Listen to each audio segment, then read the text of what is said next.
hormati para alim ulama dan yang kami hormati segenap tamu undangan serta para hadirin yang berbahagia. Alhamdulillah, puji syukur senantiasa panjatkan kepada Allah Subhanahu wa taala karena nikmatnya kita dapat berjumpa di sini, bermuajah di sini, dan kita bersyukur kepada Allah Subhanahu wa taala karena sampai hari ini Allah masih menitipkan keimanan, Allah masih menitipkan kesadaran untuk mengakui bahwa tiada Tuhan, hanyalah satu-satunya hanya Allah Subhanahu wa taala. Dan Allah mengizinkan kita menjadi seorang muslim. Selawat dan salam semoga senantiasa tercurah limpahkan kepada Nabi Muhammad SAW. Beliau manusia yang mulia, yang menjadi panutan kita, teladan kita, dan sungguh-sungguh kita berharap pada Allah agar Allah berkenan di yaumul qiyamah kita dibangkitkan bersama beliau dan kita dibariskan di belakang beliau memasuki surga Allah pertama kalinya, memandang wajah Rasulullah SAW dan juga memandang wajah Allah, di mana itu adalah kenikmatan terbesar yang Allah karuniakan kepada hambanya, dan mudah-mudahan kita memasuki bersama-sama. Amin. Hadirin tamu undangan yang kami hormati, perkenankanlah saya selaku pembawa acara untuk membacakan serangkaian acara Multaqa Ulama Ahli Sunnah wal Jamaah dengan tema Ancaman Disintegrasi Papua, Kabupaten Meranti Riau, dan Lelang Kepulauan Widi dalam tinjauan politik Islam pada malam hari ini. Yang pertama adalah pembukaan, yang kedua pembacaan tilawah suci ayat suci Al-Quran, kemudian yang ketiga sambutan Sohibul Hajah, yang kelima yaitu kalimat minal ulama, keenam pernyataan sikap, yang ketujuh adalah penutup dan doa. Hadirin yang berbahagia, mari kita awali acara Multaqa Ulama malam ini dengan membaca Ummul Quran bersama. Semoga menjadi acara yang berkah dan penuh bermanfaat. Ala hadi niyah wa ala kulli niyati sholihah. Al-Fatihah.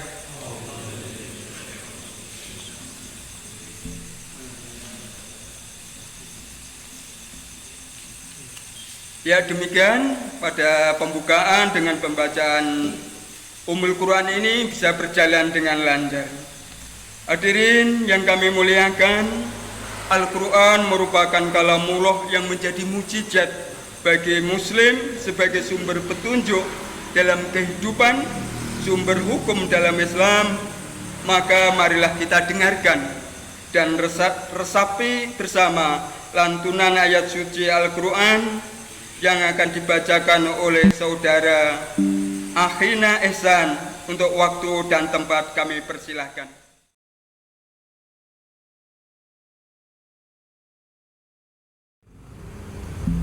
Assalamualaikum warahmatullahi wabarakatuh.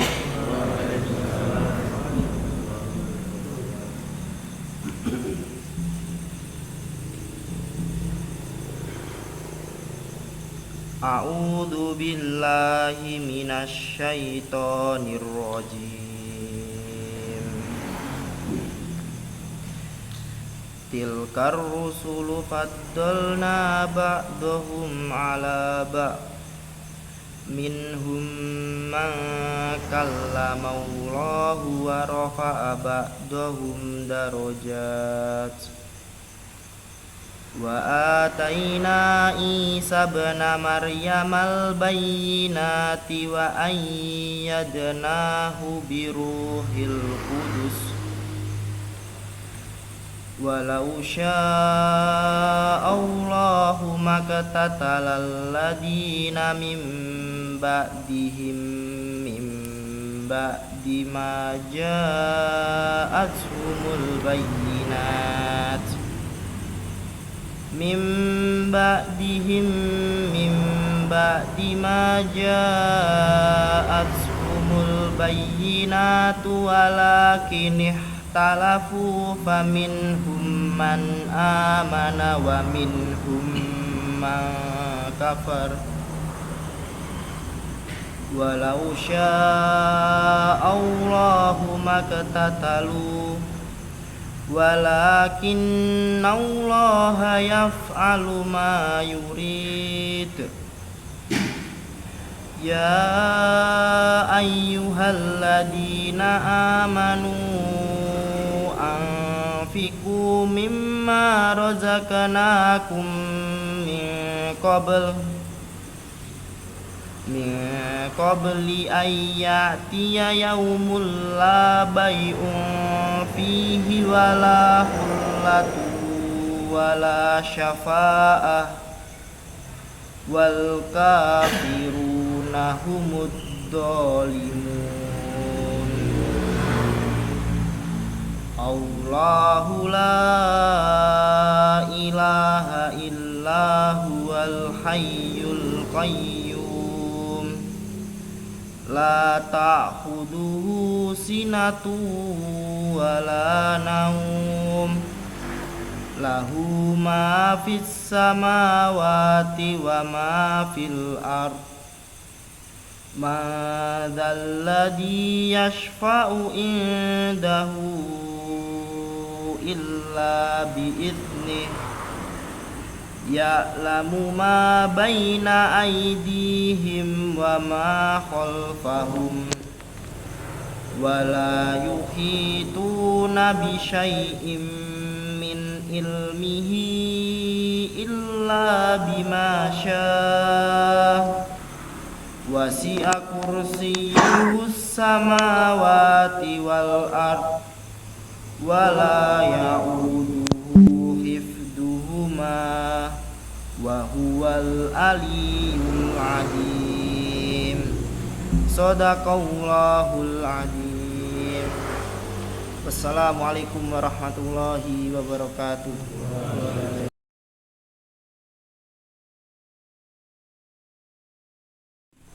Demikianlah lantunan kitab suci Al-Quran yang telah disampaikan oleh Akhina Ihsan. Hadirin yang kami muliakan, acara selanjutnya yaitu sambutan, yaitu Sohibul Hajah yang akan disampaikan oleh Ustadz Haji Dr. Muhammad Amin. Kepada beliau tafadhol maskuro.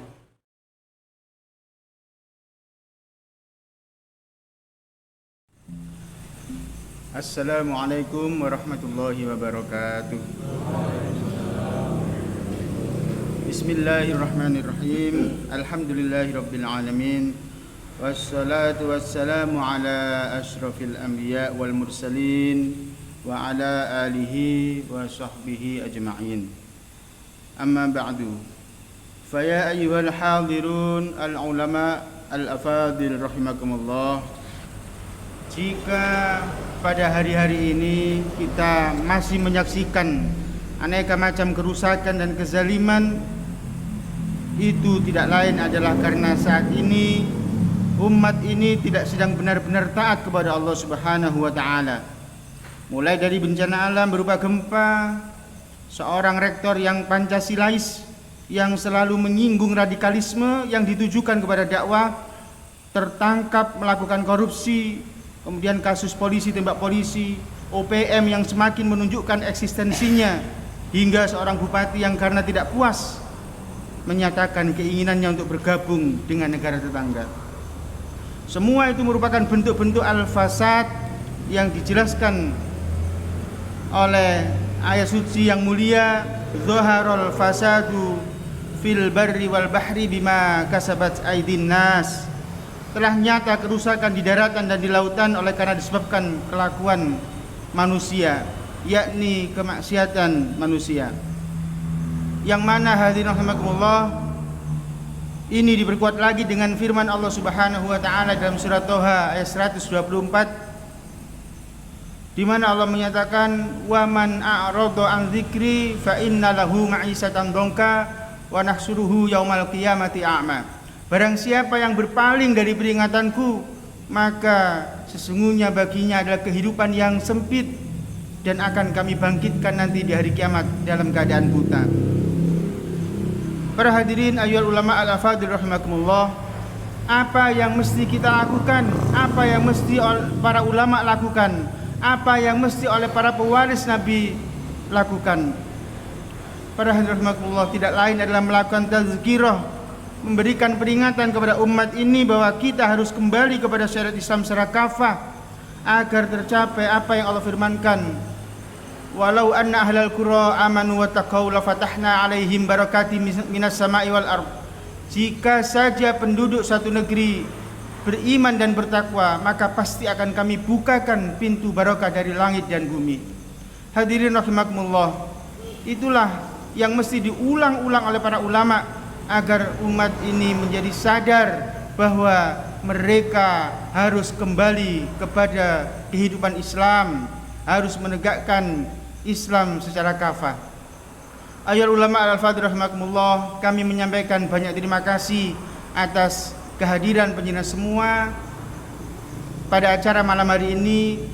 Semoga ini merupakan hujjah kita nanti di hadapan Allah Subhanahu wa taala bahwa kita telah melakukan pendidikan kepada umat, pencerahan kepada umat tentang apa yang mestinya mereka lakukan. Kami juga memohon maaf barangkali di sana sini ada kekurangan atas riak yang kami lakukan. Semoga kita semua diampuni oleh Allah Subhanahu wa taala. Wa akhiran ihdinas siratal mustaqim. Wassalamu alaikum warahmatullahi wabarakatuh.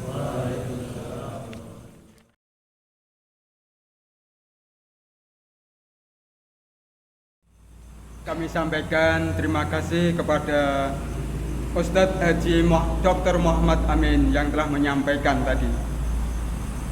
Hadirin yang berbahagia, beranjak pada acara selanjutnya, yaitu kalimat minal ulama yang akan dipandu oleh Ustadz Rohman. Kepada beliau untuk waktu dan tempat dipersilahkan.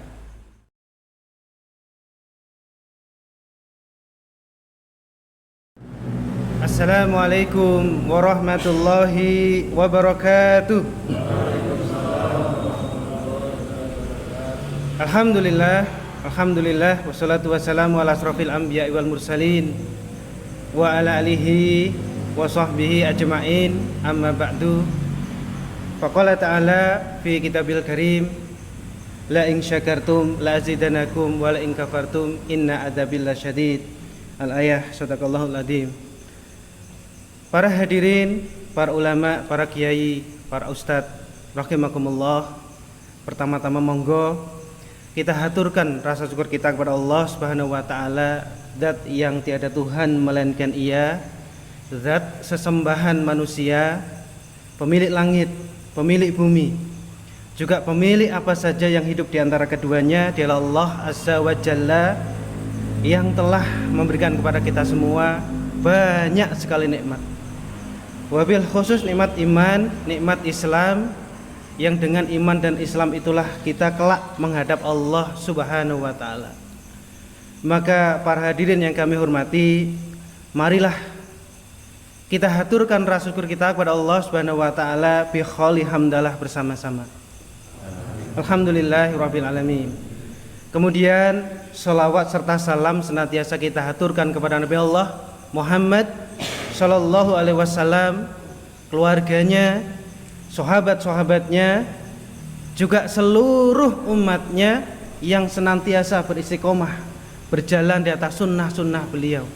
Dan tentunya kita semua berharap kelak di yaumul qiyamah memperoleh syafaat dari beliau sallallahu alaihi wasallam, lalu kita semua bisa memasuki surganya Allah Subhanahu wa taala bersama-sama barisan beliau Nabi Allah Muhammad sallallahu alaihi wasallam.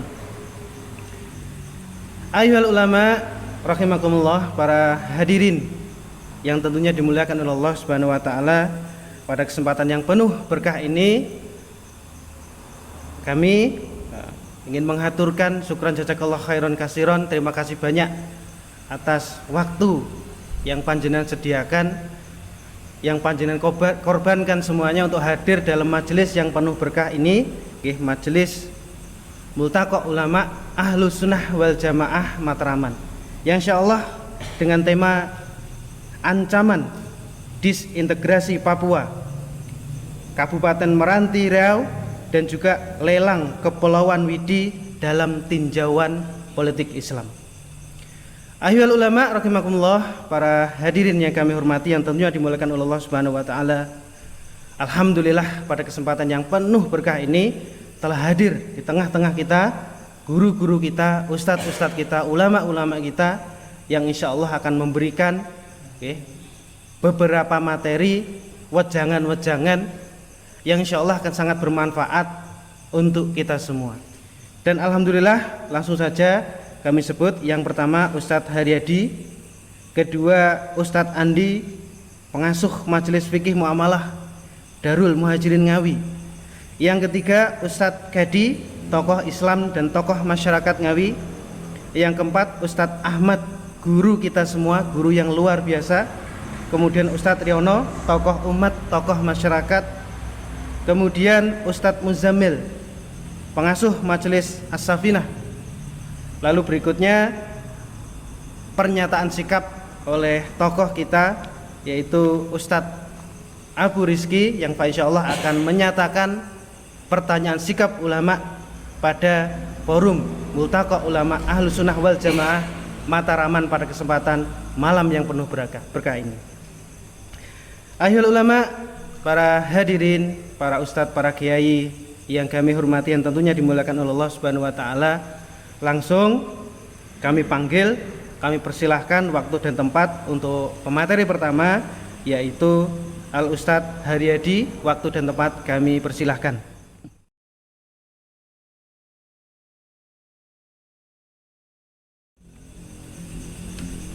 Assalamualaikum warahmatullahi wabarakatuh.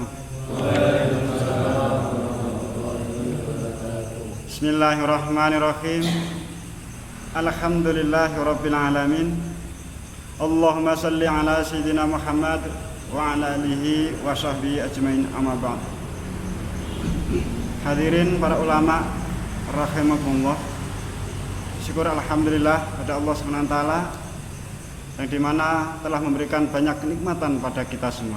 Salawat dan salam semoga tercurah kepada junjungan alam Rasulullah Muhammad sallallahu alaihi wasallam. Hadirin para ulama yang dirahmati Allah Subhanahu wa taala, Allah Subhanahu wa taala telah memberikan berbagai kekayaan alam kepada umat ini, termasuk di Papua. Mulai dari hasil jutaan hektar hutan, laut, hingga emas yang menggunung di pegunungan Jaya Wijaya yang ada di sana. Yaitu tahun 2021 pegunungan itu menghasilkan emas sekitar 1,37 juta ons.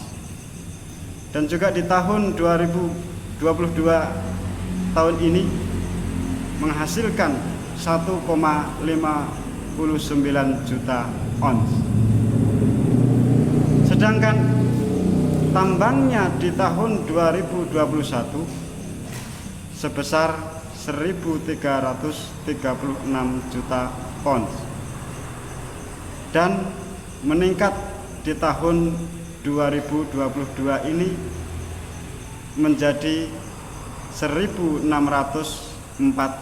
juta ons. Nah, jadi itu semua jika diuangkan di tahun 2021 sebesar 7,5 miliar dolar Amerika Serikat. Dan juga di tahun 2022 mencapai 8,7 miliar dolar Amerika Serikat. Jadi itu semua yang masuk ke negara kisaran hanya sebesar 3,7 miliar dolar Amerika Serikat. Jadi tidak sampai separuhnya. Kenapa? Karena kekayaan alam itu telah dikuasakan kepada para oligark. Hadirin ayuhal ulama al-afadil rahimakumullah. Dalam hukum Islam pertimbangan skala besar, yaitu pertambangan skala besar tersebut adalah milik rakyat, tidak boleh diserahkan kepada swasta,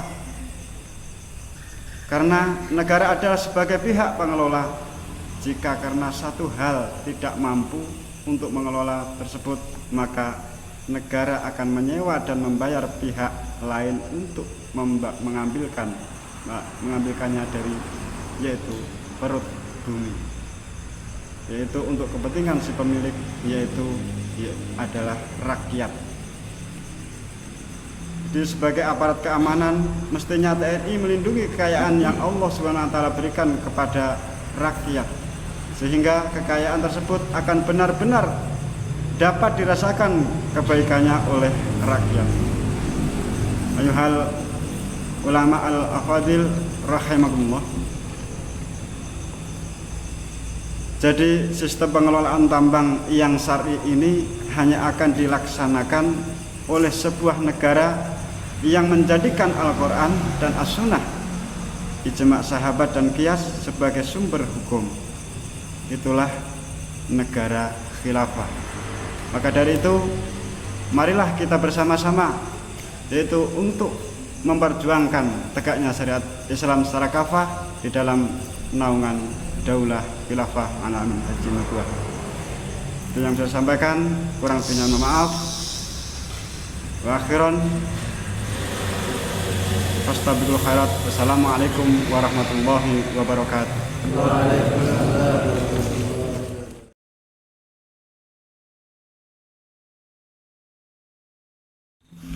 Bismillahirrahmanirrahim. Assalamualaikum warahmatullahi wabarakatuh. Alhamdulillah, alhamdulillahilladzi arsala rasulahu bil huda wa dinil haqq wa dini kulli wa kafa billahi syahida. Asyhadu an la ilaha illallah wahdahu la syarika lah, asyhadu anna Muhammadan abduhu wa rasuluhu nabiyya ba'd. Allahumma shalli ala sayyidina Muhammad wa ala alihi wa ashabihi ajmain. Amma ba'd. Ayyuhal ulama al-fadil. Disintegrasi adalah bahaya nyata di depan mata kita. Disintegrasi atau upaya memisahkan diri dari sekelompok orang atau sekelompok wilayah merupakan sesuatu yang tidak bisa kita anggap remeh. Islam dengan tegas menyatakan upaya memisahkan diri seperti ini adalah sebuah kesalahan. Hanya kita tidak bisa menutup mata. Di depan mata kita, di depan muka kita, banyak kita melihat wilayah-wilayah baik di negeri ini maupun di negeri-negeri kaum muslimin lainnya yang menuntut pemisahan diri. Ini tentunya semua tidak didasari oleh Islam, tidak didasari karena mereka mengikuti perintah Allah, karena Islam dengan sangat tegas memerintahkan kesatuan dan persatuan dalam diri kaum muslimin. Tuntutan untuk memisahkan diri ini tentunya bukan muncul begitu saja, tetapi pasti ada sebab yang menyebabkan sebagian kelompok atau sebagian wilayah menuntut pemisahan. Maka kita bisa rangkum sebab-sebab itu dalam beberapa poin. Yang pertama adalah ikatan yang lemah. Sebagian besar kaum muslimin hidup di negeri yang mengandalkan ikatan nasionalisme yang hanya efektif jika ada ancaman dari luar. Ketika ancaman itu hilang, maka umumnya yang terjadi adalah muncul perbedaan kepentingan dalam ikatan tersebut, termasuk di dalamnya rebutan pengaruh, rebutan kekuasaan, rebutan wilayah, hingga rebutan sumber daya alam. Yang kedua adalah ketidakadilan. Ini adalah sesuatu yang sangat sulit dicari di dunia modern sekarang ini, karena sebagian besar, kalau kita tidak katakan semua penguasa, hanya mementingkan dirinya dan kelompoknya saja. Yang ketiga, ketidaksejahteraan. Ini adalah bagian imbas dari ketidakadilan yang dilakukan oleh penguasa, sehingga kita akan kesulitan menemui kesejahteraan yang merata di setiap wilayah. Yang keempat, tidak lupa intervensi asing juga menjadi salah satu sebab tuntutan untuk memisahkan diri. Karena bagi asing, menguasai sebuah wilayah akan jauh lebih mudah ketika wilayah tersebut terpisah atau terpencil. Yang kelima adalah oligarki politik yang jelas mementingkan dirinya dan kelompoknya. Bahkan mereka rela untuk menguasai sumber daya alam atau kekayaan sebuah wilayah, mereka akan berusaha untuk memisahkan dari wilayah lainnya. Kesemua penyebab di atas akan selalu muncul dalam perjalanan sebuah bangsa dan negara kecuali pangkal masalahnya dihilangkan. Islam menawarkan solusi tuntas dalam memberikan semua yang diinginkan, karena aturan Islam adalah aturan yang diturunkan oleh Allah, yang Allah tidak memihak siapapun, yang sangat berbeda dengan aturan yang kebanyakan diterapkan di negeri-negeri sekarang ini, yang aturannya dibuat oleh manusia yang pasti akan menguntungkan salah satu dibanding yang lainnya. Oleh karena itu, marilah kita menjadi bagian dari umat yang menyeru kepada al-haq, yaitu Islam, yang dengannya semua masalah insya Allah akan lebih mudah teratasi, keadilan dan kesejahteraan akan lebih mudah terwujud. Amin ya rabbal alamin. Wallahu musta'an. Assalamualaikum warahmatullahi wabarakatuh.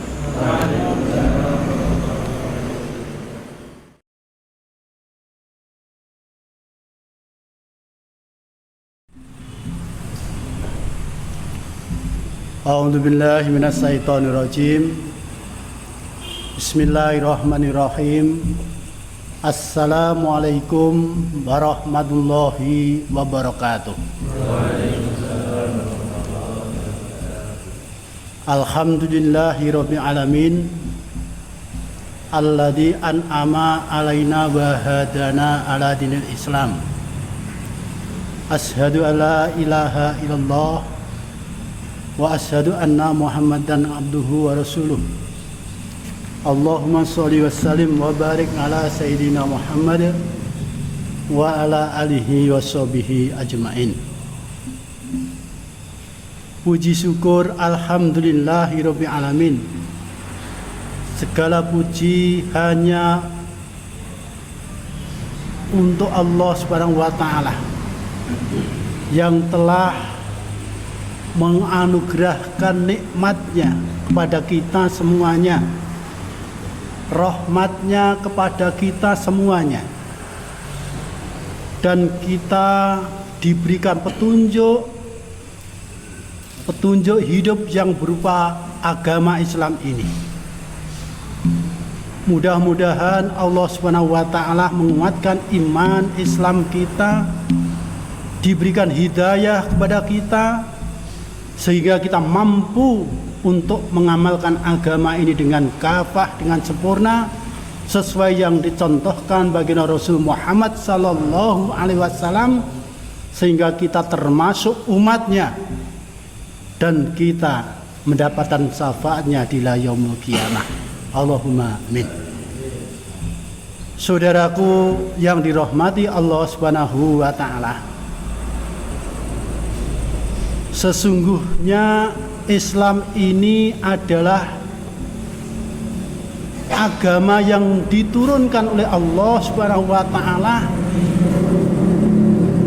melalui Rasul sallallahu alaihi wasallam Muhammad sallallahu alaihi wasallam, yang tujuannya adalah untuk memuliakan umat manusia, untuk menyelamatkan umat manusia, untuk mensejahterakan umat manusia.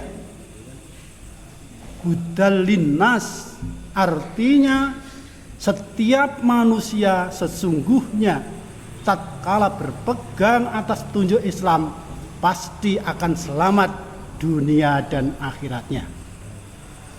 Maka di sini agar supaya saya menyampaikan sedikit hal yang perlu saya sampaikan kepada panjenengan semuanya, agar tidak tumpang tindih, di sini akan saya bacakan sedikit yang sudah saya buat, yaitu makalah, yaitu tentang sesungguhnya memang Islam itu untuk memuliakan umat manusia. Allah Subhanahu wa taala berfirman dalam Al-Qur'an, A'udzu billahi minasyaitonir rajim. Walaqad karomna bani Adam. Sesungguhnya kami telah memuliakan anak-anak Adam atau manusia. Quran surat Al-Isra ayat 70. Maka dengan ini jelas sekali bahwasanya Islam jelas untuk memuliakan, untuk mensejahterakan, untuk mengatur umat manusia. Maka bagaimana Rasulullah SAW memberikan contoh kepada umatnya termasuk kita semua. Maka sesungguhnya Rasulullah SAW di dalam mengatur kehidupan umat manusia ini agar menjadi sejahtera, maka masyarakatnya Rasulullah SAW mengatur dengan Islam melalui negara yang disebut yaitu negara khilafah. Maka sesungguhnya negara khilafah bertindak sebagai pemelihara urusan umat atau urusan rakyat. Negara harus menciptakan sebesar-besarnya kemaslahatan bagi seluruh rakyat sesuai dengan ketentuan syariat Islam. Pemeliharaan urusan umat senantiasa dilakukan oleh Rasulullah SAW selaku pemimpin umat dan para khalifah penggantinya.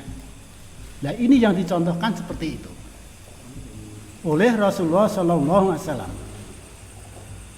Sebagaimana Rasulullah SAW bersabda yang artinya imam atau kepala negara adalah pengurus rakyat. Maka imam bertanggung jawab atas rakyat yang diurusnya. Hadis riwayat Muslim. Saudaraku yang rahmati Allah Subhanahu wa taala, dalam Islam salah satu fungsi negara adalah mendistribusikan harta agar tidak hanya beredar di kalangan orang-orang yang kaya saja. Tidak seperti sekarang. Tidak timbul ketimpangan di dalam negara Islam, di dalam negara daulah Islam. Negara berkewajiban mengelola seluruh harta dan sumber yang ada, termasuk mengelola kepemilikan umum seperti listrik, seperti air, seperti kebutuhan kesehatan, seperti kebutuhan pendidikan. Itu semua diatur oleh negara. Pengelolaannya diwujudkan untuk meraih kesejahteraan umum. Hal ini bisa diwujudkan dalam bentuk harga-harga kebutuhan umum yang rendah atau bahkan sama sekali gratis. Setiap warga masyarakat bisa menikmati hasil pembangunan, bukan hanya sekelompok kecil saja. Lantas bagaimana dengan orang-orang non-muslim? Lantas bagaimana dengan orang-orang yang bukan beragama Islam? Apakah dibiarkan? Ternyata tidak. Bagaimana Rasulullah SAW mengatur dan melayani, meriayah saudara-saudara kita yang non-muslim? Islam memperlakukan muslim non-muslim secara adil. Dalam daulah khilafah Islamiyah, negara yang dicontohkan Rasul Muhammad SAW, muslim maupun non-muslim akan mendapatkan perlakuan sesuai dengan ketentuan-ketentuan syariat Islam. Hak-hak mereka sebagai warga negara dijamin penuh oleh negara. Orang non-muslim tidak akan dipaksa untuk masuk Islam. La ikraha fiddin. Islam juga tidak akan memberangus peribadatan mereka. Islam membiarkan non-muslim untuk hidup berdampingan dengan kaum muslim selama mereka tidak memusuhi kita, selama mereka tidak menyerang umat Islam. Orang-orang non-muslim yang hidup dalam daulah Islamiyah atau yang disebut kafir dhimmi mendapat perlakuan dan hak yang sama dengan kaum muslim. Harta dan darah mereka terjaga sebagaimana terjaganya darah dan harta kaum muslim. Bahkan Rasulullah SAW pernah bersabda dalam sebuah hadis yang sangat baik, yang sangat bagus, sebagaimana dituturkan dari Al-Khatib, dari Ibnu Mas'ud, yang artinya siapa saja yang menyakiti kafir dhimmi atau non muslim yang tidak menyerang atau melawan umat Islam, maka aku akan berperkara dengannya. Dan barang siapa saja yang berperkara denganku, maka aku akan memperkarakan pada hari kiamat.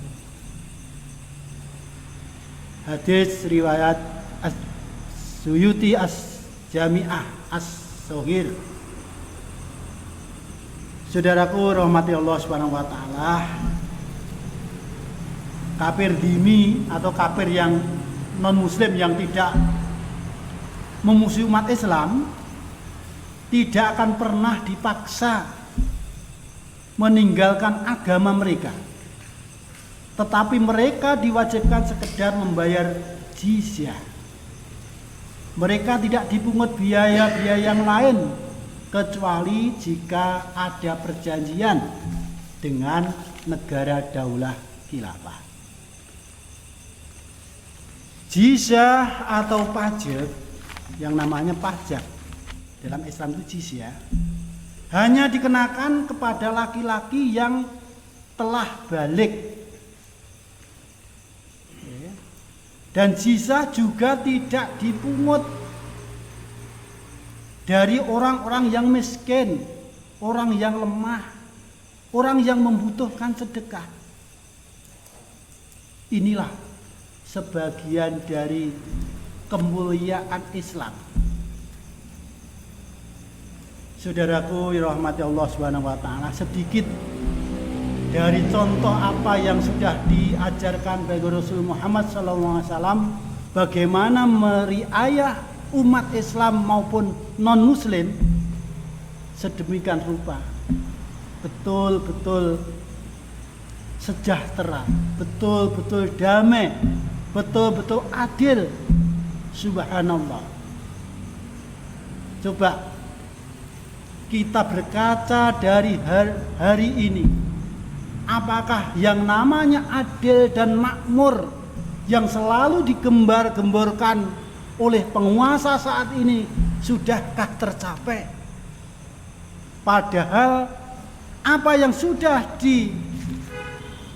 dijanjikan oleh Allah dan contohkan oleh Rasul sallallahu alaihi wasallam ini terbukti dalam sejarah. 1300 tahun Islam menguasai dunia dan dicatat dengan tinta emas, terbukti dengan sejarah-sejarahnya, terbukti dengan bukti-bukti peninggalannya sampai sekarang masih ada. Maka untuk itu saudara rahmat Allah Subhanahu wa taala, sudah saatnya kita kembali kepada Islam, kita kembali kepada syariat Islam untuk mengatur kehidupan masyarakat berbangsa bernegara ini agar supaya menjadi rahmatan lil alamin dengan tegaknya daulah khilafah Islamiyah. Itu sedikit yang saya sampaikan, ada kurang lebihnya minta maaf. Akhirul kalam, bila taufiq wal hidayah. Wassalamualaikum warahmatullahi wabarakatuh.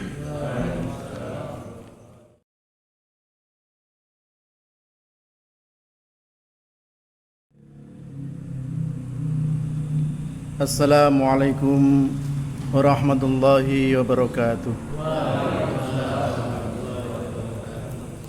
Alhamdulillahilladzi an'ama bi ni'matil iman wal islam. Nahmadu wa nasta'inu wa nastaghfiruh wa na'udzu billahi min shururi anfusina wa sayyiati a'malina.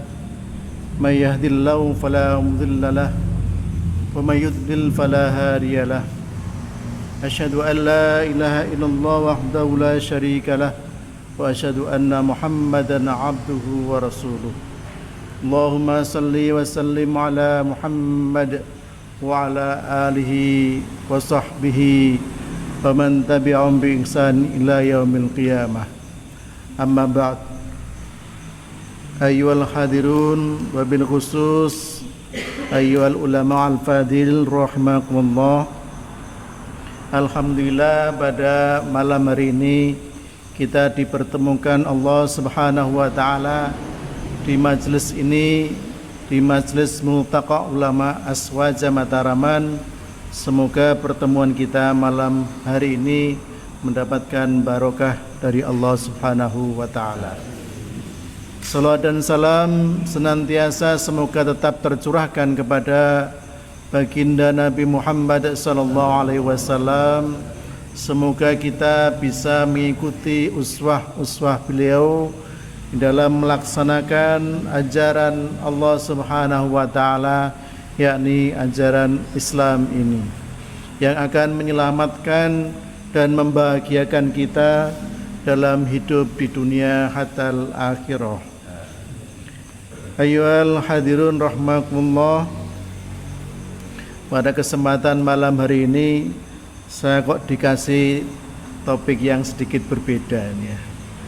Topik yang diberikan panitia kepada Al-Fakir tentang masalah LGBT, yaitu sudah sering banyak ditulis atau sering banyak di YouTube bisa kita lihat nggih Bapak sekalian nggih, di YouTube, di televisi mungkin tentang LGBT. Apa LGBT itu? Tidak ada lain, dulu kita sering mungkin dengan bahasa homoseksual.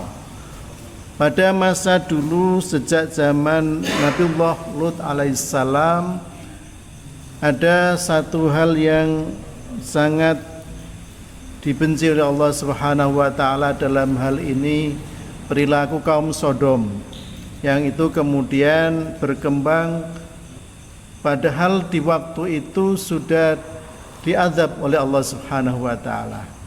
Namun saat ini perilaku Sodom homoseksual yang sekarang lebih keren dengan nama LGBT ya. L itu singkatan dari lesbian, wong wadon sing seneng karo wong wadon. Kemudian J niku gay, itu adalah perilaku laki-laki yang suka dengan laki-laki. Kemudian B itu adalah bisek dan T itu adalah transgender. Transgender itu ganti jenis kelamin. Ayyuhal hadirun rahimakumullah. Masalah ini ternyata jane ngono penting ora dibahas.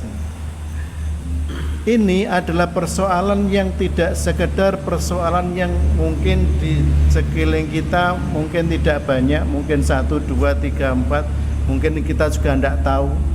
Namun masalah ini ternyata masalah yang mendunia Bapak sekalian.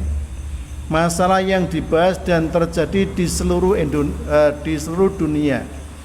Dalam beberapa survei data, karena pelaku homoseks dan LGBT ini tidak terus terang alias tidak mengaku terang-terangan, ada sekitar 10% dari populasi manusia sekarang ini yang mengalami atau paling tidak terpengaruh oleh LGBT. Masya Allah, jumlah penduduk bumi sekarang adalah 7,5 miliar. Berarti kalau 10% ada 750 juta.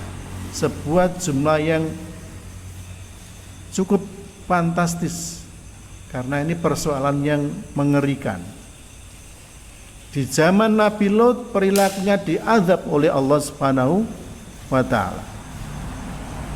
Kemudian di negeri kita seberapa? Menurut beberapa sumber ada yang mengatakan 1 juta, ada yang melaporkan sekitar 3 juta.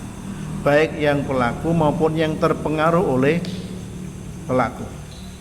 Dengan demikian ini merupakan bahaya yang mengincar di sekitar kita. Mudah-mudahan di antara kita tidak mengalami ini, saudara-saudara kita, keluarga kita, anak-anak kita semoga diselamatkan oleh Allah Subhanahu wa taala dari apa yang kita sebut dengan LGBT ini.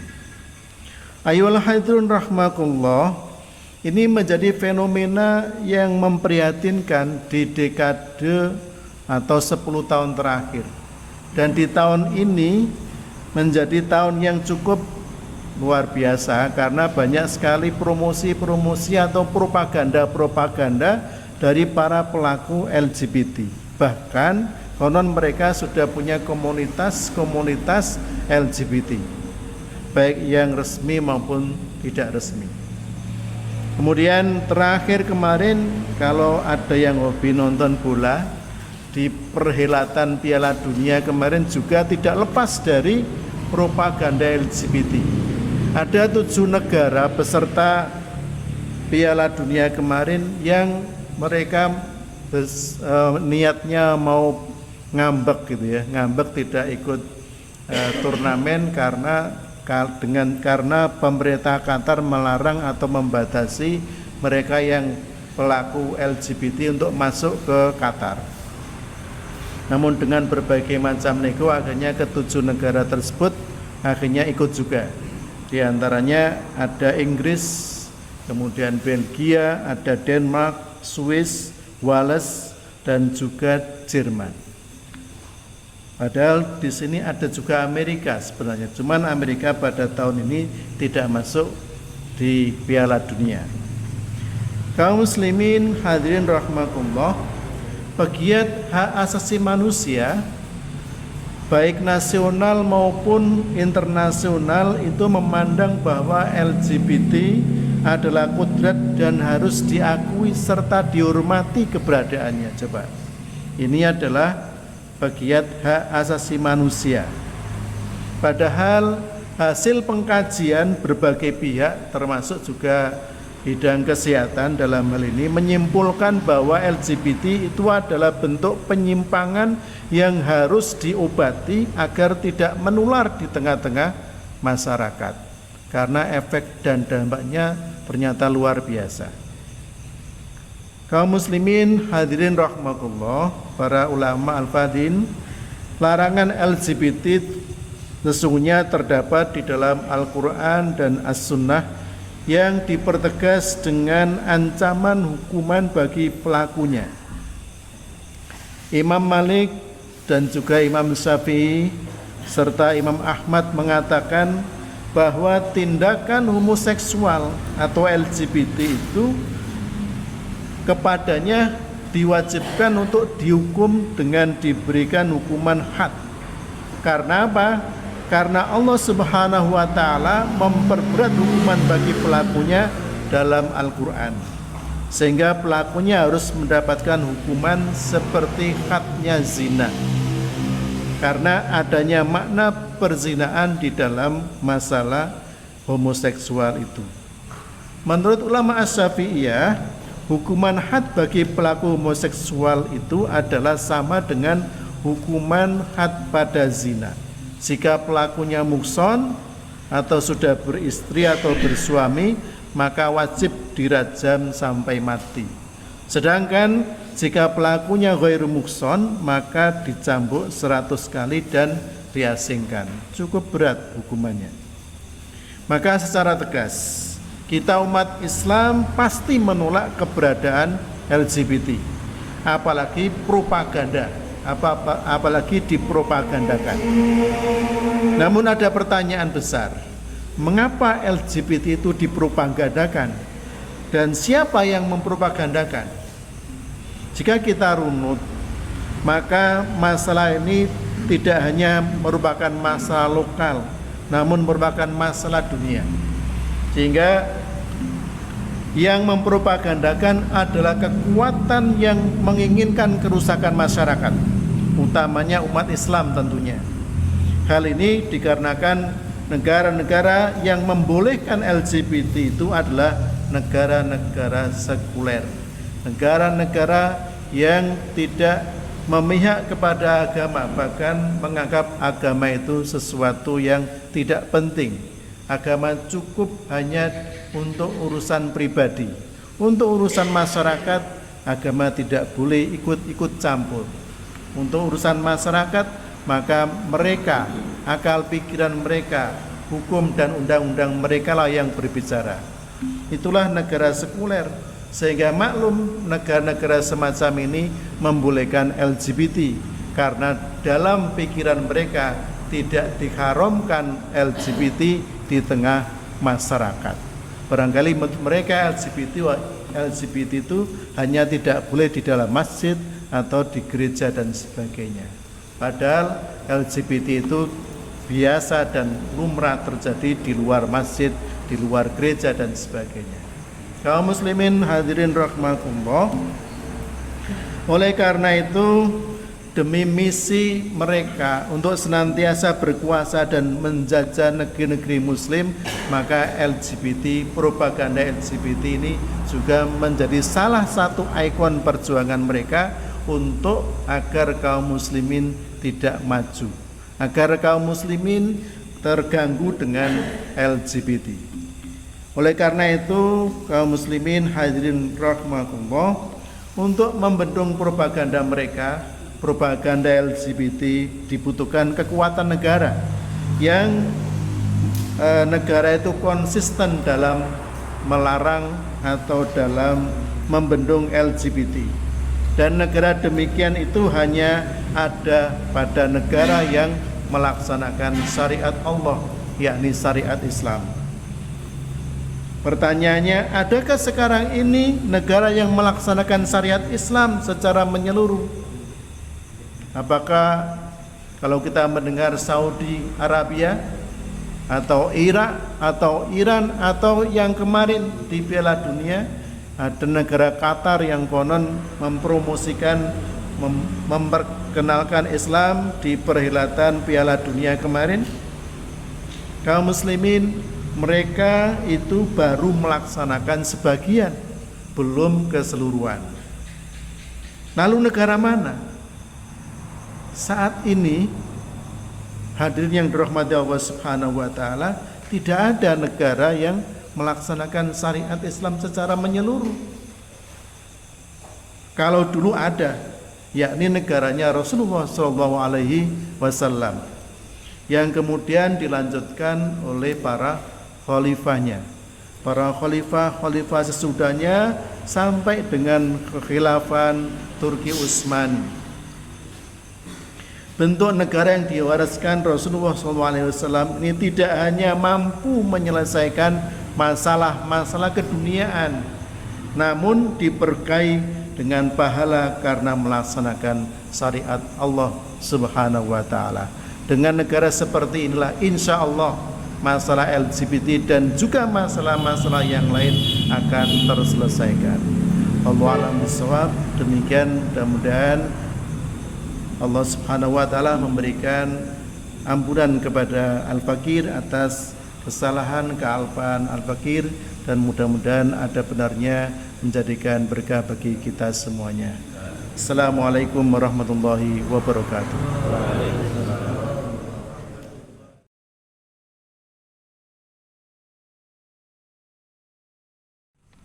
Bismillahirrahmanirrahim. Assalamualaikum warahmatullahi wabarakatuh. Innal hamdalillah, salatu wassalamu ala Rasulillah wa ala alihi wa sahbihi wa man wala, la haula wala quwwata illa billah. Amma ba'du. Ayyuhal ulama al-ahfadil rahimakumullah, hadirin yang berbahagia, sebelumnya marilah senantiasa kita bersyukur kepada Allah Subhanahu wa taala atas limpah nikmat dan karunia-Nya. Banyak sekali Allah memberikan nikmat-nikmat kepada kita semuanya, yakni nikmat iman, Islam, dan tidak lepas daripada nikmat kesehatan. Ramadan salam semoga senantiasa Allah limpah curahkan kepada baginda Nabi Allah Muhammad sallallahu alaihi wasallam. Ikhwan fillah azanallahu wa iyyakum, berbicara tentang kesehatan, bahwa kesehatan adalah kebutuhan pokok masyarakat kita. Badan yang sehat adalah merupakan dambaan setiap muslim. Badan yang sehat selain merupakan nikmat yang besar, juga bisa menjadi sarana bagi seorang muslim untuk bisa mengoptimalkan dalam melaksanakan fungsi sebagai hamba Allah Subhanahu wa ta'ala. Oleh karena itulah besarnya nikmat kesehatan tersebut pernah disinyalir oleh baginda Nabi sallallahu alaihi wasallam, man asbagha minkum mu'afan fi jasadihi aminan fi sirbihi 'inda rukudu yaumihi faka'annama haisat lahu dunya. Siapa saja di antara kalian yang masuk waktu pagi dalam keadaan sehat badannya, aman dalam rumahnya, dan punya makanan pokok pada hari itu, maka seolah-olah seluruh dunia dikumpulkan untuk dirinya. Hadis rawi Ibnu Majah. Ikhwan fillah azanallahu wa iyyakum. Layanan kesehatan itu tanggung jawab siapa? Bahwa layanan kesehatan tidak lain adalah tanggung jawab negara. Ketika sakit kaum muslim diperintahkan untuk berobat, Rasulullah pun bersabda, Innallaha anzala da'a wa ja'ala likulli da'in dawadan fattadawu wa la tadawu bi kharamin. Sungguh Allah telah menurunkan penyakit dan obatnya. Dia telah menjadikan bagi setiap penyakit ada obatnya.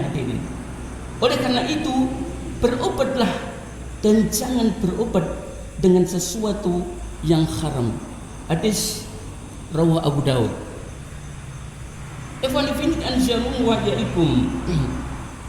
Lantas fakta menunjukkan tidak semua rakyat itu memiliki kemampuan finansial untuk berobat. Karena itulah dalam politik ekonomi Islam, negara atau pemimpin wajib secara langsung menjamin kesehatan seluruh warga negara, baik itu muslim atau non muslim. Negara wajib menyediakan sarana pengobatan dan kesehatan secara murah, bahkan gratis. Hadirin, negara wajib mengelola layanan kesehatan dengan paradigma riayah, bukan paradigma bisnis. Negara juga wajib menyediakan layanan kesehatan dengan sumber dana langsung dari Baitul Mal, bukan dengan sistem asuransi seperti yang ada di dalam sistem kapitalis sekarang ini. Dalam pandangan Islam, haramlah menyerahkan penguasaan dan pengelolaan layanan kesehatan sepenuhnya kepada swasta, baik lokal ataupun asing. Ini sesuai dengan sabda Rasulullah SAW, Al-Imam Ra'in wa huwa mas'ulun ar-ra'iyati.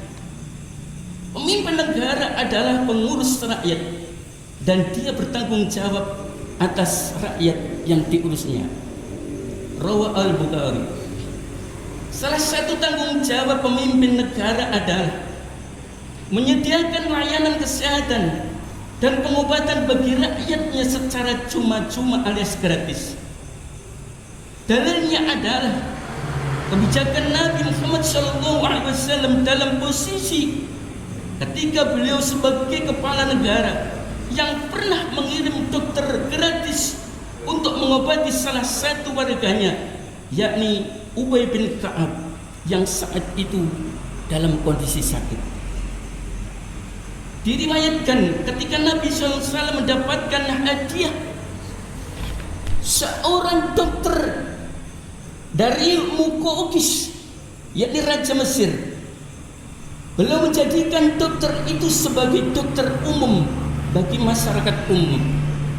Hadis rawahu Muslim. Ikhwani fillah azanallahu wa iyyakum. Jaminan kesehatan dalam Islam itu memiliki 4 sifat. Yang pertama, sifat universal. Artinya apa? Tidak ada pengkelasan dan perbedaan dalam pemberian pelayanan kepada rakyat. Lantas yang kedua, bebas biaya alias gratis hadirin. Rakyat tidak boleh dikenai pungutan biaya untuk mendapat pelayanan kesehatan. Lantas yang ketiga, seluruh rakyat bisa mengakses layanan kesehatan dengan mudah. Dan yang keempat, pelayanan mengikuti kebutuhan medis, bukan dibatasi oleh plafon seperti layaknya JKN atau BPJS hadirin. Negara menanggung semua biaya pengobatan warganya. Ikhwani fillah azanallahu wa iyyakum. Syariat Islam sangat tegas melarang para pejabat negara dan kerabatnya berbisnis ketika mereka menjadi penguasa. Seperti halnya Khalifah Umar bin Al-Khattab radhiyallahu anhu pernah merampas kambing-kambing harta perniagaan milik putranya sendiri Abdullah, karena dikembalikan di padang rumput milik Baitul Mal. Lantas apa? Hewan-hewan itu lalu dijual, lalu sebagian hasilnya dimasukkan ke Baitul Mal. Khalifah Umar menilai itu adalah sebagai tindakan memanfaatkan fasilitas negara untuk kepentingan pribadi. Semua itu tentu merupakan tuntunan dan sekaligus tuntutan syariat Islam hadirin. Karena itu penerapan seluruh syariat Islam termasuk di bidang layanan kesehatan adalah harga mati. Tidak bisa ditawar-tawar lagi. Hal itu hanya bisa diwujudkan di bawah sistem yang dicontohkan dan ditinggalkan oleh baginda Nabi sallallahu alaihi wasallam, lalu dilanjutkan oleh Khulafaur Rasyidin dan generasi selanjutnya. Itulah sistem khilafah Rasyidah yang mengikuti manhaj kenabian. Inilah yang harus diperjuangkan oleh kita umat muslim dan sekaligus menjadi tanggung jawab kita seluruh umat Islam. Oleh karena itu marilah kita umat muslim kembalilah kepada Islam. Islam adalah tinggi, ya'lu wa la yu'la alaih. Islam adalah solusi bagi setiap permasalahan yang ada di bumi ini. Oleh karena itu, karena Islam bersumber dari yang maha adil, Islam bersumber dari yang maha kaya, Islam bersumber dari pencipta manusia, yakni Allah Subhanahu wa taala. Mudah-mudahan sedikit ini kita benar-benar akan bangkit di dalam menegakkan kalimat Allah la ilaha illallah Muhammadar Rasulullah. Demikianlah yang bisa Al-Fakir sampaikan, ada guna dan manfaatnya. Mohon maaf lahir dan batin. Ketika ada kesalahan itu hanya milik kami pribadi. Oleh karena kami mohon maaf yang sebesar-besarnya. Usikum wa nafsi bitaqwallah. Assalamualaikum warahmatullahi wabarakatuh. Takbir.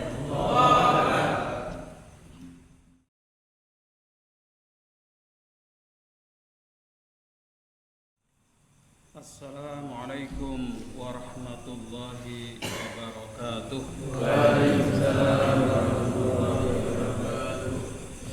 Bismillahirrahmanirrahim. Alhamdulillahi rabbil alamin. Nahmaduhu wa nasta'inuhu wa nastaghfiruh wa na'udzu billahi min syururi anfusina wa sayyiati a'malina.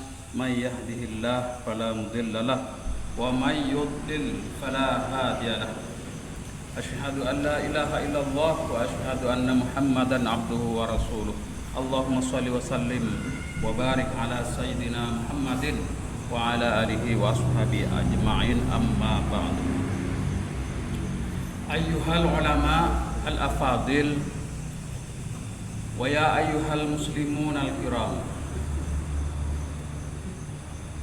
Pada malam yang berbahagia ini, izinkan Al-Fakir menyampaikan tentang bagaimana menegakkan khilafah di dalam pandangan ulama 4 mazhab. Al-Fakir awali dengan satu pengertian tentang khilafah. Menurut Wahbah Az-Zuhaili, bahwa khilafah, imamah kubra dan imaratul mukminin adalah merupakan istilah-istilah yang sinonim dengan makna yang sama. Ini dijelaskan di dalam kitab Al-Fiqhul Islami wa Adillatuha halaman 881. Menurut Dr. Mahmud Al-Khalidi, bahwa khilafah adalah kepemimpinan umum atas seluruh kaum muslim di dunia untuk menerapkan syariah dan mengemban dakwah Islam ke seluruh penjuru dunia. Ini dijelaskan di dalam kitab Qawaid Nizamul Hukm fil Islam halaman 226.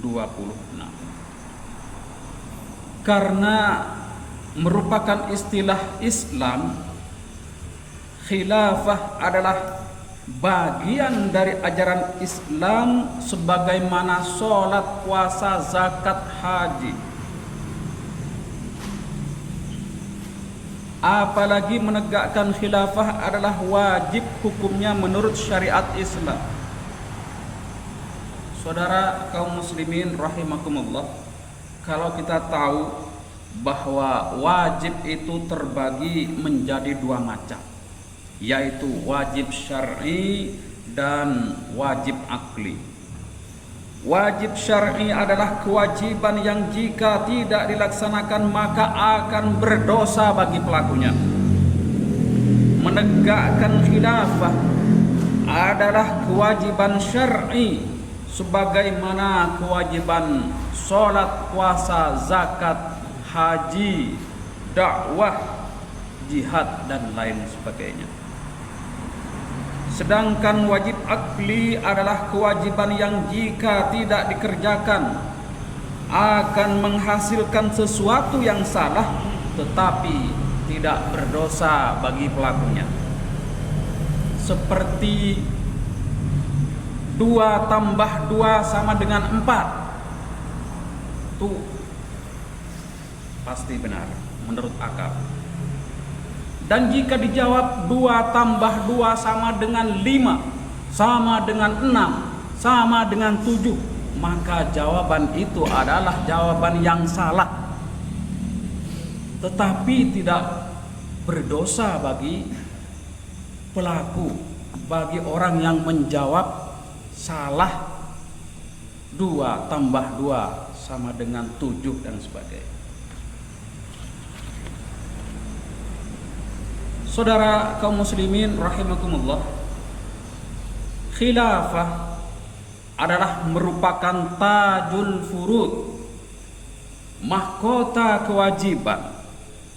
Pasalnya saudara, tanpa khilafah sebagaimana saat ini yang terjadi, sebagian besar syariat Islam baik di bidang ekonomi, sosial, pemerintahan, politik luar negeri,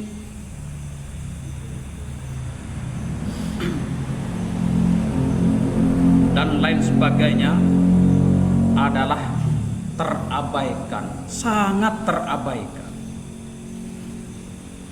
Sebagai sebuah kewajiban di dalam Islam bahwa khilafah adalah didasarkan kepada sejumlah dalil syariah, sebagaimana jumhur ulama, khususnya ulama ahlus sunnah wal jamaah, menyepakati bahwa ada 4 macam dalil syar'i, yaitu Al-Quran, As-Sunnah, Ijma' Sahabah, dan Qiyas Syar'iyah.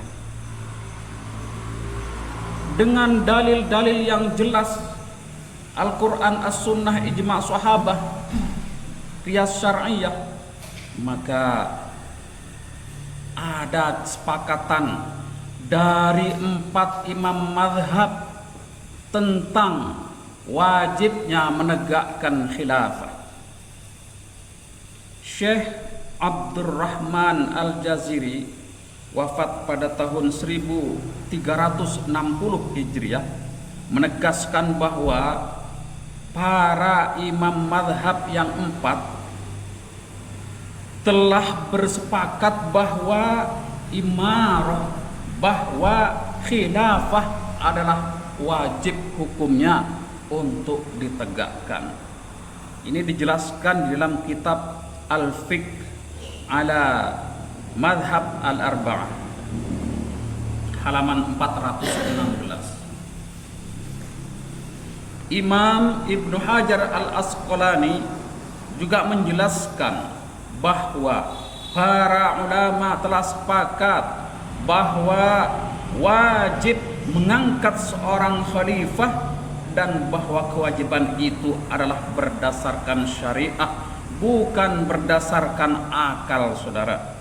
Ini dijelaskan di dalam kitab Fathul Bari juz 12 halaman 205. Para ulama mutaakhirin juga menyatakan wajibnya khilafah. Lihat saja misalnya Syekh Abu Zahra di dalam kitab Tarikh Al-Madzahib Al-Islamiyah halaman 88. Juga Dr. Ziyauddin Ar-Rais di dalam kitabnya Al-Islam wal Khilafah halaman 99. Juga di dalam kitab Al-Islam wa Awda'una As-Siyasiyah dikarang oleh Abdul Qadir Audah pada halaman 124. Pendapat ulama terdahulu terkait dengan khilafah ini juga diamini oleh ulama mutaakhirin, seperti beliau adalah Syekh Taqiyuddin An-Nabhani di dalam kitabnya Asy-Syakhsiyah Al-Islamiyah juz 2 halaman 15. Juga diamini oleh Dr. Al-Khalidi di dalam kitabnya dijelaskan di dalam kitab Qawaid Nizam Al-Hukm fi Al-Islam halaman 248. Juga tidak ketinggalan diamini oleh ulama Nusantara seperti Sulaiman Rashid dalam kitab fikih yang terbilang sederhana namun sangat terkenal di Nusantara ini dengan kitab yang berjudul Fikih Islam, juga mencantumkan bab tentang kewajiban menegakkan khilafah. Bahkan bab tentang khilafah ini juga pernah menjadi salah satu materi di buku-buku madrasah seperti madrasah Tsanawiyah, di madrasah Aliyah yang berada di tanah air kita ini. Berdasarkan paparan singkat di atas, masih adakah yang berani menolak khilafah sebagai ajaran Islam? Jika ada, saudara, semoga saja ia juga berani mempertanggungjawabkan di hadapan Allah Subhanahu wa taala kelak. Jangan sampai menolak. Jika menolak, mudah-mudahan perbuatan menolak terhadap sistem khilafah ini akan mereka juga dapat pertanggungjawabkan di hadapan Allah Subhanahu wa taala. Demikian Al-Fakir yang dapat saya sampaikan, yang Al-Fakir dapat sampaikan. Tentu banyak kekurangannya. Mudah-mudahan kekurangan itu dapat menjadikan kita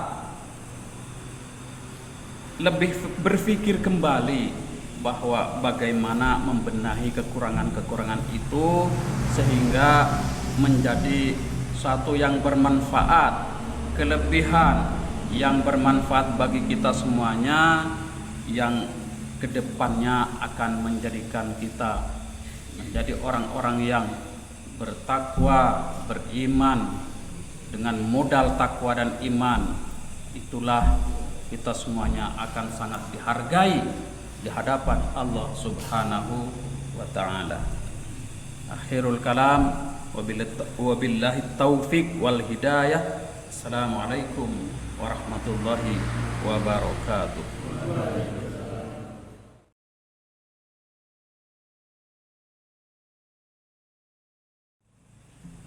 Assalamualaikum warahmatullahi wabarakatuh. Alhamdulillah rabbil alamin, wassalatu wassalamu ala asrofil anbiya'i wal mursalin wa ala alihi wa sahbihi ajma'in.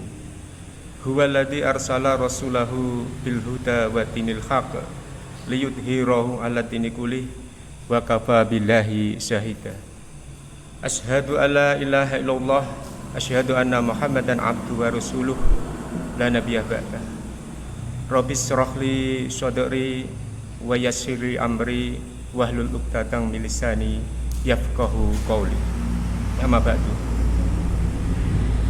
Ayyuhal ulama al-fadil rahimakumullah. Alhamdulillah, pada malam hari ini kita bisa berkumpul di tempat ini tentunya dalam keadaan sehat walafiat, sehingga tidak ada halangan rintangan apapun. Tentunya kita wajib bersyukur, alhamdulillah. Yang kedua kalinya sholawat dan salam tetap tercurahkan kepada beliau baginda Nabi Muhammad SAW serta keluarga, kerabat dan sahabat dan orang-orang yang senantiasa nampak tilas apa yang dicontohkan oleh beliau baginda Nabi. Mudah-mudahan kita semua yang ada di sini bagian orang-orang yang senantiasa ikhlas, istiqomah untuk mengikuti risalah beliau, sehingga kelak kita bisa mengharap syafaatnya di hari yaumul qiyamah. Amin amin ya rabbal alamin.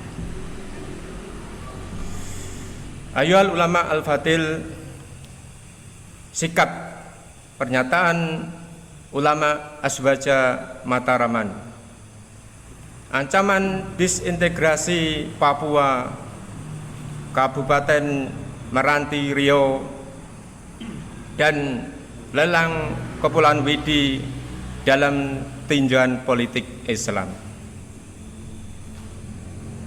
Kita tahu sepanjang tahun 2022 persoalan yang dialami umat Islam khususnya di negeri ini sangat beragam dan tidak secara tuntas dapat diselesaikan.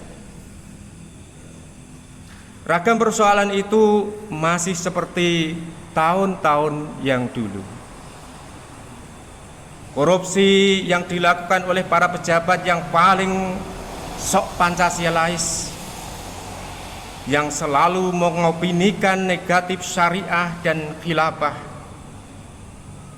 penembakan polisi oleh atasannya sendiri yang selama ini dikenal sangat anti-Islam dan disinyalir punya bisnis gelap dengan memanfaatkan jabatannya. Operasi tangkap tangan KPK yang menghasilkan tangkapan yang kita sudah tahu di media televisi ataupun media sosial yang lainnya yang sering ditayangkan. Isu radikalisme yang hanya diarahkan kepada umat Islam hingga pembagian kue kekayaan alam yang dirasakan timpang oleh daerah hingga kepingin gabung dengan negara tetangga, termasuk organisasi Papua Merdeka yang saat ini belum terselesaikan. Persoalan itu muncul dari ideologi kapitalisme yang dipakai di negeri ini. Inilah sebenarnya yang menjadikan akar masalah dari semua masalah yang ada. Tentunya ini adalah tugas kita bersama. Sejak dari awal para ulama sudah menyerukan, sudah saatnya mengakhiri problem ataupun permasalahan yang berulang dan berulang, tentunya dengan menggunakan syariah Islam secara kafah dalam bingkai tentunya politik institusi khilafah. Itulah yang tentunya nanti yang akan mampu menyelesaikan semua permasalahan yang ada di negeri ini khususnya dan pada negeri-negeri yang lain pada umumnya. Ulama harus tetap bersuara meyakinkan semua kalangan agar sadar dan mau kembali kepada syariah Islam secara kafah dan kembali kepada institusi khilafah. Inilah yang tentunya menjadikan tugas kewajiban bagi para ulama untuk senantiasa menyuarakan istiqomah dan ikhlas, dan tentunya tidak perlu takut dengan cacian apapun hadangan. Kita tentunya punya yakni sandaran kepada Allah Subhanahu wa taala. Sehingga apapun urusannya kita serahkan kepada Allah, sehingga Allah tentunya akan memberikan imbalan yakni pahala, tentunya adalah surga yang seluas langit dan bumi bagi orang-orang yang bertakwa. Ayyuhal ulama al-fatir, demikian pernyataan dari ulama Aswaja Mataraman. Wa akhiran ihdinas siratal mustaqim. Wassalamualaikum warahmatullahi wabarakatuh.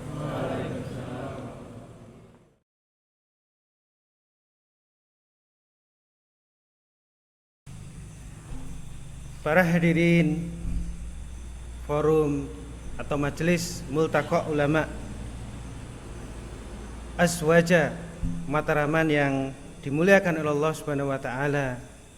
Demikian materi demi materi, pemaparan demi pemaparan yang dijelaskan oleh para guru kita, para ustadz kita.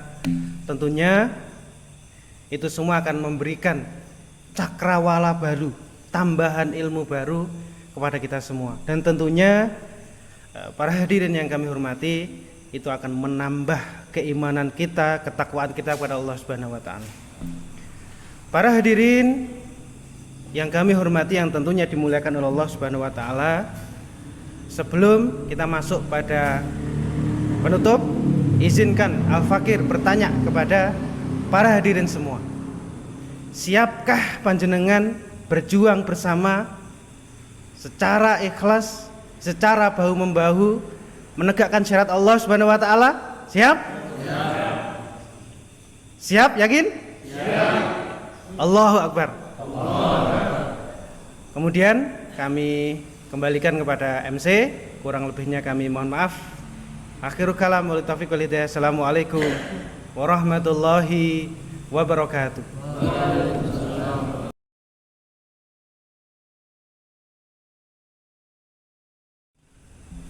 Hadirin yang dimuliakan Allah Subhanahu wa taala, demikianlah serangkaian kegiatan Multaqo Ulama Aswaja Mataraman malam ini.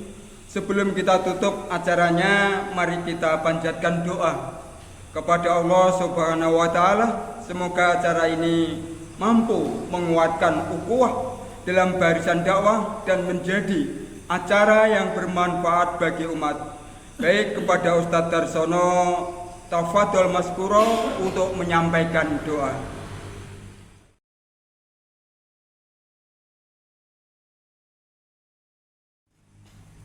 Assalamualaikum warahmatullahi wabarakatuh. Hadirin yang dimuliakan Allah Subhanahu wa taala, mari acara Multaqo Ulama pada malam hari ini kita tutup dengan doa. Semoga apa yang disampaikan oleh para ulama Aswaja Mataraman mendapatkan ridha dari Allah Subhanahu wa taala, didengar oleh umat dan bahkan juga didengar oleh para pengambil kebijakan di negeri ini. Dan selanjutnya mau mengambil sebagai solusi yang ditawarkan oleh Islam yang pasti benar dan pasti mensejahterakan serta mendapatkan keselamatan dunia dan akhirat. Amin. Bi barakatil Fatihah. A'udzu billahi minasyaitonir rajim. Bismillahirrahmanirrahim. Alhamdulillahirabbil alamin arrahmanir rahim maliki yaumiddin. Iyyaka na'budu wa iyyaka nasta'in ihdinas siratal mustaqim. Siratal ladzina an'amta 'alaihim ghairil maghdubi 'alaihim waladdallin. Amin. Allahumma shalli ala sayyidina Muhammad wa ala ali sayyidina Muhammad. Alhamdulillahirabbil alamin. Allahumma shalli ala sayyidina Muhammadin sallallahu alaihi wa biha min jamil ahwali wal afat. Wa naghni lana bi jamal hajat. Wa nudairina min sayyi'at wa narfa'na min al-'adab. Wa nubaligina min asma'i min jamil khairat bil hayat wal mamat. Rabbana ighfir lana dhunubana wa israfana fi amrina wa thabbit aqdamana wa ansurna 'ala al-qawmil kafirin. Rabbana zalamna anfusana wa illam taghfir lana wa tarhamna lanakunanna minal khasirin. Rabbana hab lana min azwajina wa dhurriyyatina qurrata a'yun waj'alna lil muttaqina imama. Allahumma inna nas'aluka dawlatal khilafati ala minhajin nubuwah tu'izu bihal islama wa ahlah wa tudhillu bihal kufra wa ahlah waj'alna minal amilina mukhlisina iqamatiha.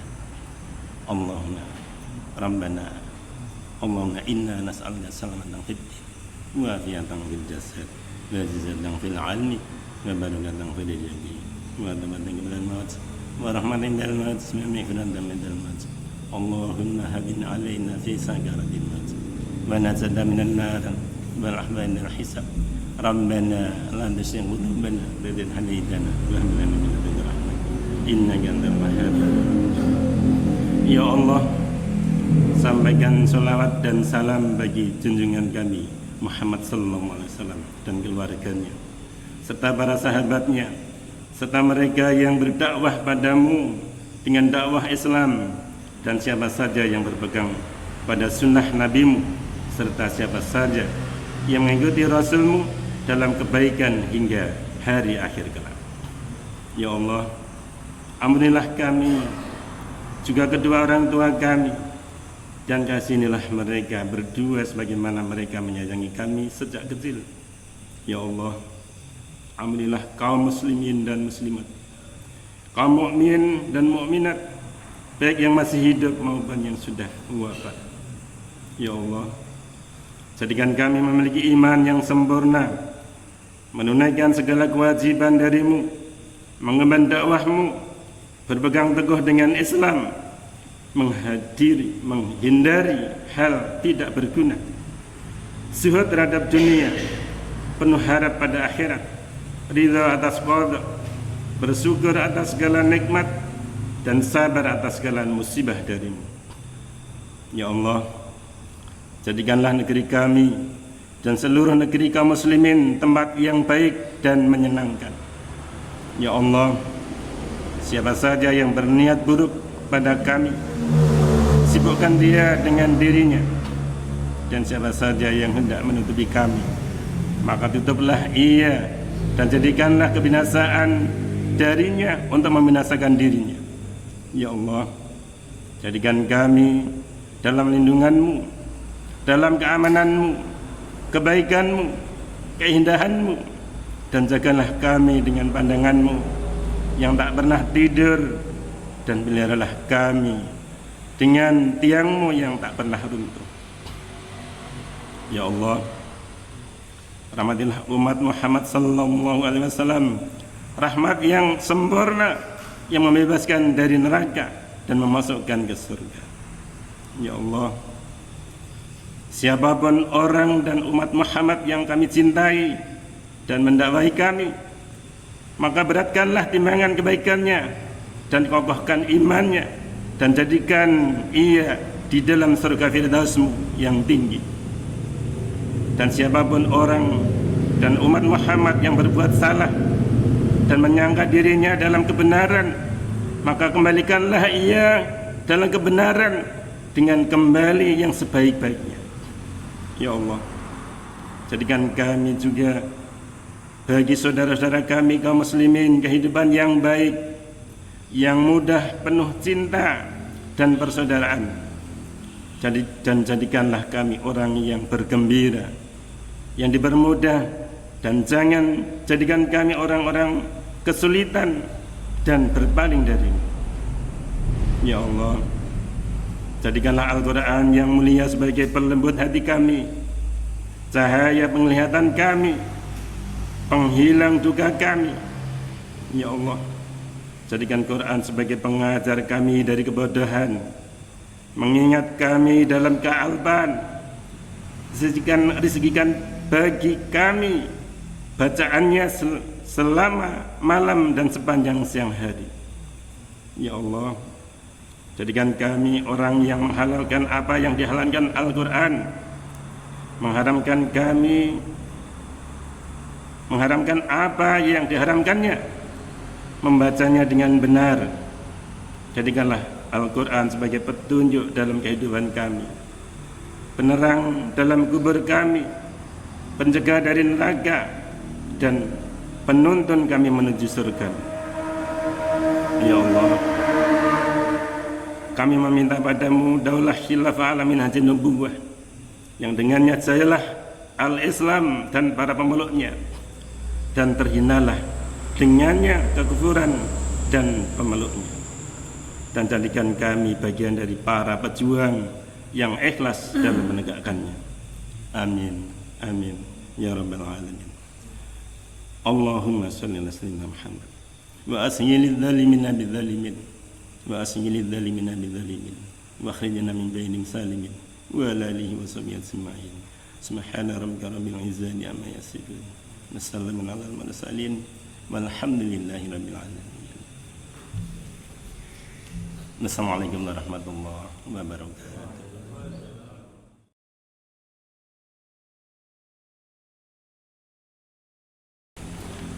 Hadirin segenap tamu undangan yang dimuliakan oleh Allah Subhanahu wa taala, kita sudah berada pada ujung acara, yaitu liqa ulama malam hari ini.